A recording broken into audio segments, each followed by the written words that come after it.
Hello guys, আমি সুহাসিনী আবার চলে এলাম নতুন একটা ভিডিও নিয়ে।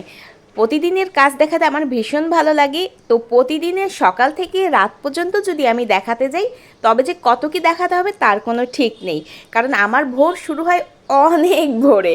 যাই হোক, যেটুকু দেখানো সম্ভব ততটুকুই দেখাচ্ছি।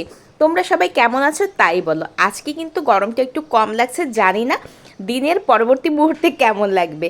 আমার সকালটা কিন্তু আজকে পরোটা, আলু ভাজি আর দুধ চা দিয়ে শুরু করতে চেয়েছিলাম, কিন্তু সকালটা এমন হবে আমি একদমই বুঝতে পারিনি। চা আমি ভালোই বানাই, আজকে চাটা খুবই জঘন্য হয়েছে, কেন হয়েছে জানি না। যাই হোক, তোমাদের সকালটা অনেক অনেক ভালো কাটাও। আর কে কী খেয়েছো অবশ্যই কমেন্টস করে জানো। তো সবাইকে আবারও শুভ সকাল, বাই।